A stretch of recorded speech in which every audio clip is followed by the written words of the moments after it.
Hello friends, welcome to अपना friend. ये है लैंड ऑफ गॉड किंग का एक और एपिसोड। Now let's begin.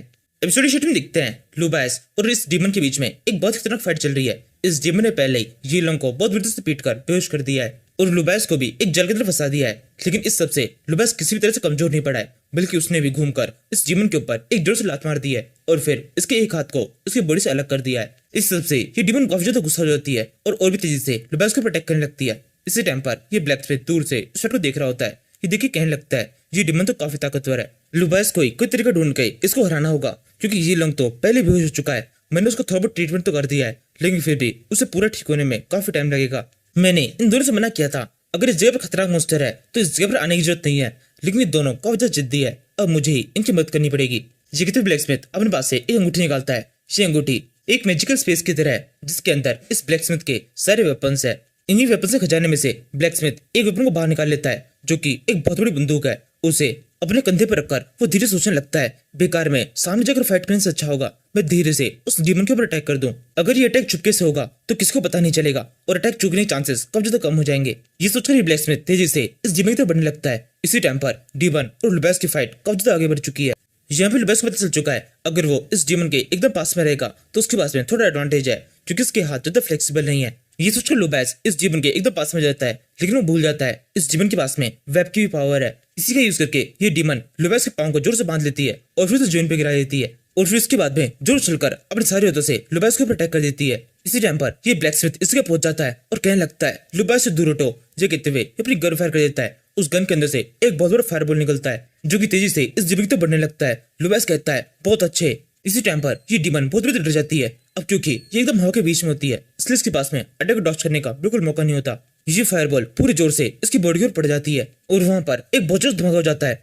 फिर ब्लैक स्मिथ जल्दी से अपनी उस गन को वापस से अपने अंगूठी में डाल देता है और कुछ देर कहने लगता है मैंने इसे मार दिया, ये डीमन अब खत्म हो चुकी है। तभी एकदम से उस ब्लैक स्मिथ के मुंह से एक बहुत दर्दनाक चीख निकलती है। इसी टाइम पर उस ब्लैक स्मिथ दिखाई देता है वो डीमन उसके ठीक पीछे है और उसने अपने एक हाथ को उसके पेट के आर पार कर दिया है। जी देखकर लुबास को बहुत गुस्सा आने लगता है। डीमन हंसते हुए कहने लगती है काफी टाइम के बाद में मैंने इस तरह से किसी को मारा है। ये डीमन जब भी कह रही होती है, इसी टाइम पर ब्लैक स्मिथ जो कि साइड में पड़ा हुआ है वो दर्द में कराने लगता है और उससे ये डीमन डिस्टर्ब हो जाती है। वो कहने लगती है तुमने मेरी लाइन को बीच में काट दिया है, अब लगता है तुम्हें पूरा ही मारना पड़ेगा। ये कहते हुए डीमन वापस से अपने हाथ से ब्लैक स्मिथ पर अटैक कर देती है। ब्लैक स्मिथ उस वेटिस के बारे में सोचने लगता है जिससे वो 3-4 दिन पहले मिला था और ये सोचते हुए ब्लैक स्मिथ को लगने लगता है कि वो अब यहीं पे मर जाएगा, लेकिन इतनी आसानी से नहीं। ब्लैक स्मिथ की इतनी खतरनाक हालत देखकर लुबास जल्दी से अपने बीस्ट फॉर्म में आ जाता है और फिर इस डीमन के ऊपर अटैक करते हुए इसे ब्लैक स्मिथ से दूर फेंक देता है। ये देखकर ये डीमन कहने लगती है आखिरकार तुम अपने ओरिजिनल फॉर्म में आई गए, ये रूप तुम्हारा पहले से भी ज्यादा भद्दा है।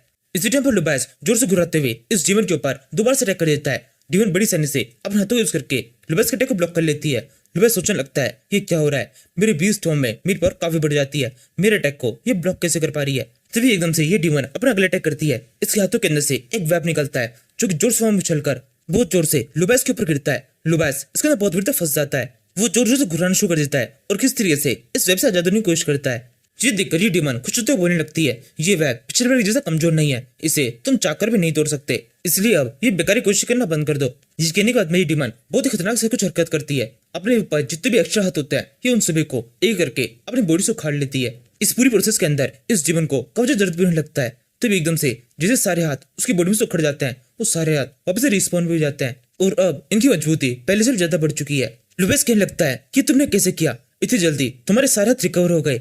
डीमन कहती है तुम्हारी इंसानों वाली इज्जत अभी भी नहीं जाएगी, तुम बहुत क्वेश्चन पूछते हो, वैसे भी तुम मरने वाले हो, जान के क्या करोगे। ये कहते हुए डीमन चोर चलकर अपने सारे हाथों से लुबास के ऊपर अटैक कर देती है। इसी टाइम पर लुबास पर पूरा जोर लगा देता है, जिसके साथ ही सामने के साइड से उस डीमन का जो वेब होता है उसके अंदर लुबास बाहर निकल जाता है। लेकिन इस सब के अंदर थोड़ी देर हो जाती है, उस डीमन के सारे हाथ लुबास की बॉडी पर पड़ जाते हैं, जिसके साथ ही लुबास बेहोश हो जाता है। उस डीमन का एक हाथ तो लुबास की आंख के एकदम पास में घुसा है। ये देखकर वो डीमन कहने लगती है तुमने मुझे काफी इंप्रेस किया है, तुम्हारी चमड़ी काफी ज्यादा मोटी है, लगता है ये खेल और ज्यादा लंबा चलेगा, तुम सबके सब बहुत ज्यादा कमजोर हो, तुम सब यहीं पर रुको, मैं बस अभी आती हूँ। हमारा प्लान काफी अच्छे से काम कर रहा है, बस एक बार ये कंप्लीट हो जाए उसके बाद में शोर सिटी के अंदर हमारा कब्जा होगा, सब जगह पर हमारा डर फैल जाएगा। यहाँ से सीन शिफ्ट होता है, हम कुंडली और इस फेरिकेट को देखते हैं जो कि एक जंगल के अंदर है। काफी देर चलने के बाद भी इन इस जंगल के अंदर एक भी बीज दिखाई नहीं देता। ये सब देखकर फेरिकेट कहने लगती है ये सब क्या हो रहा है, इस जंगल में एक भी बीस्ट क्यों नहीं है। यहाँ पर हमें काफी सारे मैजिकल बीस्ट दिखाई देने चाहिए थे। क्विनली कहता है ऐसा हो सकता है शोर सिटी ने जो मैजिकल बीस्ट पकड़ने के लिए एक टीम बनाई है कि सब कुछ उसका काम हो। उन बीस्ट हंटर्स ने जरूर से इन बीस्ट के ऊपर काफी तेजी से अटैक किया होगा। इसी से डरकर वो सारे बीस्ट यहाँ से भाग गए होंगे। इसलिए हमें इस जंगल के और ज्यादा अंदर जाना होगा ताकि हम उन बीस्ट को ढूंढ सके। क्रिकेट कहती है नहीं ऐसा नहीं हो सकता, बीस्ट इतने स्मार्ट नहीं होते हैं। वो यहाँ पर आसपास में किसी को भी देखेंगे तो उसके ऊपर अटैक कर देंगे। वो ये चेक नहीं करेंगे कि जिसके ऊपर वो अटैक कर रहे हैं उनसे ताकतवर है या फिर कमजोर। इसलिए ऐसा तो हो सकता है सारे बीस्ट मर गए हों लेकिन भागने का ऑप्शन नहीं है। जी कहती है क्रिकेट सोचने लगती है मेरे को यहाँ पर आसपास में सिंपू की स्मेल फील हो रही है, लेकिन वो है कहाँ पर वो मुझे पता नहीं चल रहा। मुझे यकीन है वो आसपास से कहीं छुपकर हम पर नजर रखे हुए है। इसी टाइम पर कुंडली को कोई मजाक सुनने लगता है। वो जल्दी से एक घास का टुकड़ा उठाता है और फिर उसे इस क्रिकेट के पास में लेके आता है। क्रिकेट धीरे से पीछे की तरफ मुड़ती है। उसे अपने सामने ये घास का टुकड़ा दिखाई देता है, जिसे देखते ही वो एक कैट के अंदर ट्रांसफॉर्म होकर साथ में खेलना शुरू कर देती है। और कुंडली ये सब देखकर हंसने लगता है। थोड़ी देर में इस क्रिकेट को पता चल जाता है कि कुंडली से तो मजाक कर रहा है और इससे इसे गुस्सा आता है। ये वापस से अपने नॉर्मल फॉर्म में आकर कुंडली के ऊपर एक जोर से मुक्का मार देती है। ये मुक्का पड़ने के साथ ही कुंडली बहुत जोर से हवा के अंदर उछल जाता है। क्रिकेट कहने लगती है अब मेरे साथ दोबारा से इस तरह की हरकत करने की कोशिश मत करना। इसी टाइम पर जब कुंडली हवा में होता है उसे दिखाई देता है दूर कहीं पर एक बहुत जोर धमाका हुआ है। ये देखकर कुंडली कहने लगता है वहां पर कुछ है, मुझे लगता है किसी के बीच में फाइट चल रही है। क्रिकेट कहती है हाँ मुझे भी ये चीज फील हुई। ये कहते क्रिकेट काफी तेजी से उस तरफ भागने लगती है। कुंडली अभी भी जमीन पर गिर रहा होता है। वो कहने लगता है तुम कहाँ पर जा रही हो। क्रिकेट कहती है सिंपू को ढूंढने के लिए। ये बात जरूर से सिंपू की थी, मुझे जब भी जाकर उस पर अटैक करके उसके दो टुकड़े करने होंगे। इस क्रिकेट के इतना कहने के बाद में हमें फाइनली पता पड़ता है कि सिंपू नाम जिसको बार बार इस सीरीज के अंदर बताया जा रहा था वो असल में इस डीमन का नाम है, जो कि अभी थोड़ी देर पहले लुबायस और बाकी सबसे फाइट कर रही थी।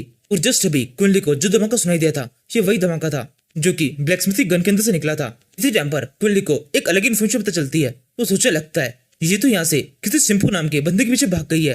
अब ये सिंपू है कौन? मुझे तो लगा था ये यहाँ पर उस एंड्रॉइड ढूंढने के लिए मेरे साथ में आई है। जेनिस का मतलब मुझे यहाँ पर यूज किया जा रहा था। ये यहाँ पर मेरी मदद नहीं कर रही है, मैं इसकी मदद कर रहा हूँ किसी सिंपू नाम के बंदे को ढूंढने के लिए। यहाँ से हम वापस से लुबायस को देखते हैं जो कि अभी भी अपने बीस्ट फॉर्म में है। इसके सर के अंदर ये हाथ घुसा हुआ है और ये बेहोश है। तब एकदम से लुबायस को होश आता है। ये जोर से अपनी पावर यूज करता है, इसके साथ ही इसके सर के अंदर जो हाथ घुसा हुआ होता है ये तेजी से इसके सर में से बाहर निकल जाता है। इसके तुरंत बाद लुबायस अपने एग्लिस के यूज करता है। उसकी बॉडी के आसपास में एक रेड रंग की शील्ड बन जाती है। ये देखकर डीमन कहने लगती है तो तुम दोबारा से मुझसे फाइट करना चाहते हो। जीतती हुई डीमन अपने हाथ से लुबायस को अटैक कर देती है, लेकिन इस बार लुबायस के ऊपर ऐसा कोई भी इफेक्ट नहीं पड़ता। उससे डीमन का हाथ लुबायस के शील्ड के ऊपर टकरा कर रुक जाता है। डीमन कहने लगती है ये तो काफी शानदार है, तुम्हारी शील्ड काफी मजबूत है। अपने आसपास में ये शील्ड बनाकर तुमने प्रूफ कर दिया है कि तुम एक कायर हो, खुद से फाइट नहीं कर सकते। इसी टाइम पर लुबायस जो कि शील्ड के अंदर है इसे अपने कानों में एक अजीब सी आवाज सुनाई देती है। कोई लगातार इसका नाम पुकार रहा है। इस आवाज को सुनकर लुबायस को लगने लगता है ये आवाज किसकी है और क्या मैं मर चुका हूँ। ये सोचते हुए लुबायस इधर देखने लगता है। आसपास में एक बहुत बड़ी खाली जगह है। इसी टाइम पर एक लड़की लुबायस से बढ़ने लगती है और कहती है तुम अभी तक मरे नहीं हो, ये कोई हेल नहीं है, ये तुम्हारा कॉन्शियस माइंड है। और यहाँ देखो मैं इस तरफ हूँ, मैं तुम्हें पुकार रही हूँ। लुबायस कहता है तुम हो कौन? वो लेडी कहती है क्या तुमने मुझे नहीं पहचाना? ये मैं हूँ तुम्हारी मॉम। ये सुनकर लुबायस काफी चौंक जाता है। वो कहने लगता है मेरी मॉम आप यहाँ पर?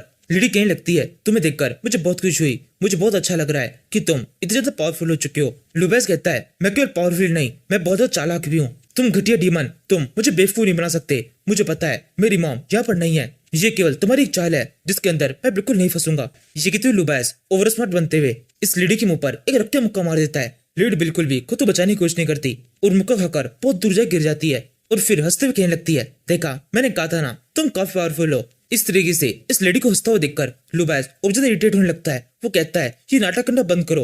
ये कहते हुए लुबायस वापस से इस लेडी के ऊपर एक मुक्का मारने की कोशिश करता है और इस बार फाइनली ये लेडी अपनी पावर को यूज करती है, अपने हाथ को एक डीमन के हाथ में कन्वर्ट करके लुबायस के हाथों बीच में रोक देती है और फिर कहने लगती है तुम बिल्कुल मेरे जैसे हो, तुम्हें बहुत तेज गुस्सा आता है। ये सुनकर फाइनली लुबायस को एहसास हो जाता है कि उसकी मॉम है। वो कहने लगता है क्या आप सच में हैं? ये सब कोई झूठ तो नहीं है। जी तो लुबायस तेजी से अपनी मॉम के गले लग जाता है और फिर लुबायस की आंखों में से तेजी से आंसू बहने लगता है। वो रोते हुए कहने लगता है आप कहाँ चली गई थी? आपको पता है इतने सालों में जब आप मेरे साथ में नहीं थी तो मेरे साथ में क्या हुआ? कई सालों तक बटलस ने मुझे कैद करके रखा। उसने कभी भी मुझे एक इंसान की तरह नहीं समझा। मेरी पूरी लाइफ मुझे कई लोगों से गालियां सुननी पड़ी, मुझसे कई सारे गलत तरीके काम करवाए गए। उस पूरे टाइम पर आपको मेरे साथ में होना चाहिए था। आप जानती हैं आपको ढूंढने के लिए मैंने काफी कुछ किया है। लुबायस की मॉम कहती है मुझे माफ कर दो, मैं एक अच्छी मॉम नहीं हूँ। लुबायस कहता है हाँ मैं जानता हूँ आप बहुत बुरी हैं, लेकिन आखिरकार मैंने आपको ढूंढ लिया। यकीन में लुबायस वापस से जोरों से रोना शुरू कर देता है। इसी तरीके से कुछ देर तक रोने के बाद में लुबास और उसकी मॉम के बीच में नॉर्मल तरीके से कुछ बातें शुरू हो जाती है। लुबास कहने लगता है, बटलर्स ने जब मुझे उस कैद के अंदर रखा हुआ था तब मैं लगातार सोचता था कि किस तरीके से वहां से बाहर निकलूं और आपको ढूंढूं, और फिर जब मैं उस कैद से आजाद हुआ तब मैं अपने कुछ साथियों के साथ में आपको ढूंढने के लिए निकल पड़ा। इसी वजह से मैं इस जगह पर आया था। मैंने और मेरे साथियों ने आपको ढूंढने के लिए सैक्रेड रिलियम तक का सफर शुरू किया है। लुबास की मॉम कहती है, तुम्हारे दोस्त भी है। लुबास कहता है, हाँ बिल्कुल, वो बहुत ताकतवर है, बहुत मिस्टीरियस है वो। उनमें से एक का एक गिल्ड है और दूसरा वाला उस गिल्ड के अंदर शामिल है। वैसे अभी तक मैं उस गिल्ड के अंदर शामिल नहीं हुआ हूँ, केवल उनको मैंने ज्वाइन किया है। वो काफी अच्छे लोग हैं, इसलिए मैं उनके साथ हूँ। वैसे इसके अलावा एक और कारण है जिस वजह से मैं उनके साथ में हूँ। ये कारण एक लड़की उस गिल्ड के अंदर एक लड़की है जिसे मैं बहुत पसंद करता हूँ। वो लड़की बहुत ज्यादा क्यूट है। तभी एकदम से ब्लाइज को कुछ याद आता है। वो जल्दी से खड़ा होता है और कहने लगता है, ये यू के बारे में सोचने का टाइम नहीं है। मुझे भी एकदम अभी याद आया, मेरी एक मॉन्स्टर से फाइट चल रही थी। वो मॉन्स्टर बहुत ताकतवर है। मेरे साथ में कुछ साथी और है जिनके ऊपर उस मॉन्स्टर ने अटैक कर दिया था। मुझे किसी भी तरीके से अपने साथियों को उठाकर यहाँ से भागना होगा। बैड मॉम, आप भी मेरे साथ में चलिए। आप सभी को लेकर मैं यहाँ से बहुत दूर भाग जाऊंगा जहाँ पर हम एकदम सेफ होंगे। लुबास की मॉम कहती है, लुबास शांत हो जाओ, यहाँ पर तुम्हारे कोई भी दोस्त नहीं है। मैं भी यहाँ पर नहीं हूँ। मैं तुम्हारे साथ में भी कहीं पे भी नहीं चल सकती हूँ। मैं हमेशा तुम्हारे साथ हूँ, लेकिन अभी भी असल में मिंक्स ने मुझे पकड़ रखा है। मुझे माफ कर दो। मुझे उम्मीद है जिस तरीके से तुम आजाद हुए हो, वैसे एक टाइम ऐसा आएगा जब मैं भी इन मिंक्स से आजाद हो जाऊंगी, तभी सही मायनों में हम साथ होंगे। लुबास की मॉम के इतना कहने के साथ ही इस सीरीज का ये एपिसोड खत्म होता है। Thank you for watching.